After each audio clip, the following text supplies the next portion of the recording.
रीवा के समान थाना पुलिस ने 2 दिनों पूर्व चिकित्सक से ठगी करने वाले एक साइबर क्राइम के बड़े गिरोह का पर्दाफाश किया था, जिसमें अब नए खुलासे हो रहे हैं। बताया जा रहा है कि वारदात को अंजाम देने के लिए अपराधियों के द्वारा एडवांस टेक्नोलॉजी का उपयोग किया जाता था, जिसमें वह अपने घर के भीतर रिमोट से खुलने वाले दरवाजे लगाकर रखते हैं।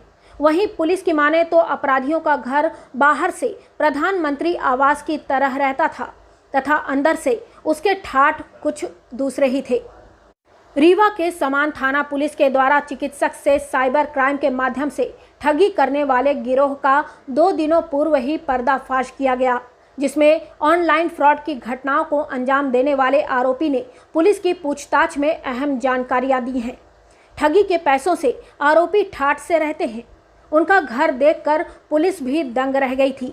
झारखंड के जामताड़ा से पुलिस साइबर फ्रॉड की घटनाओं को अंजाम देने वाले आरोपी झरी मंडल को गिरफ्तार करके रीवा लाई थी, जिसे पूछताछ के लिए रिमांड में लिया गया था। आरोपी ठगी के पैसों से ऐशो आराम की जिंदगी को जीते हैं। उनके घर के दरवाजे रिमोट से खुलते थे और अंदर शानो शौकत के सारे सामान मौजूद थे। खुद पुलिस भी उनके घर के दरवाजों को नहीं खोल पाई। जब आरोपी ने रिमोट की बटन दबाई तब वह दरवाजा खुला था। उस गांव के ज़्यादातर घर के लड़के ऑनलाइन फ्रॉड करने का काम करते हैं। ज़्यादातर घरों के बाहर 4 व्हीलर गाड़ियां खड़ी हुई थीं और उनके आलीशान मकान बने हुए थे। पकड़ा गया आरोपी धरी मंडल के दोनों नाती पिछले कई सालों से फर्जीवाड़ा कर रहे हैं। वे ठगी के लिए खाता दूसरे व्यक्ति के नाम से खुलवा देते थे, जिसमें रुपए ट्रांसफ़र करते थे। यहाँ तक कि मोबाइल सिम भी वे दूसरों के नाम से ही उपयोग किया करते थे। पुलिस ने पकड़े गए आरोपी के सभी रिश्तेदारों के नाम पते दर्ज किए हैं। ठगी का मुख्य कारोबार उसके नाती रमेश मंडल और मुकेश मंडल करते थे, जो अभी पुलिस के हाथ नहीं लगे हैं। उनके पकड़े जाने के बाद ही लोगों से ठगे गए रुपए बरामद हो सकते हैं। उनके बैंक खातों के संबंध में पुलिस जानकारियां एकत्र कर रही है, जिनको सील कराया जाएगा। ऑनलाइन फ्रॉड की घटनाओं को अंजाम देने वाले आरोपी रमेश मंडल वर्तमान में कॉलेज का छात्र है। उसका छोटा भाई मुकेश मंडल ने इस वर्ष प्रथम वर्ष में दाखिला लिया है।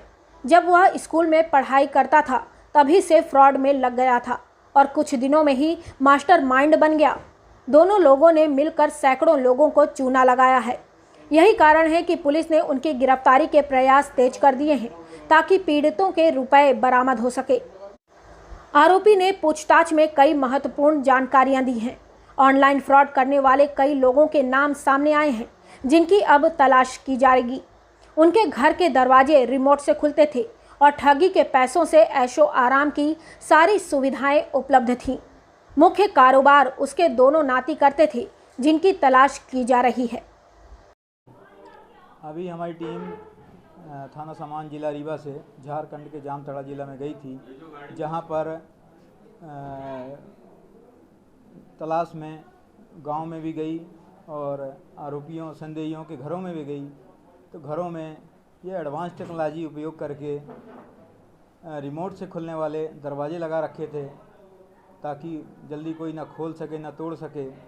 और ये भी अंदर जाके देखने में आया कि इटालियन मार्बल अन्य महंगी सामग्री ये अपने घरों में भौतिक सुख सुविधाओं के रूप में उपयोग करते हैं तथा लगभग हर दूसरे या हर घर में एक 4 व्हीलर मिलती है उनके यहाँ।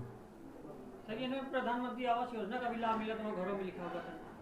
हाँ, कुछ में प्रधानमंत्री आवास योजनाओं के घर बाहर से चिट लगी हुई, लेकिन अंदर जाने पे बड़े आलीशान कमरे उनके बने हुए हैं।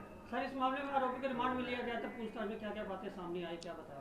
रिमांड में लिया गया था। जो आरोपी मुख्य आरोपी थे उनके पूरे डिटेल लिए गए, उनके रिश्तेदारों के नाम लिए गए और अन्य अपराधों से क्या संबंध है उस संबंध में जानकारी प्राप्त की गई।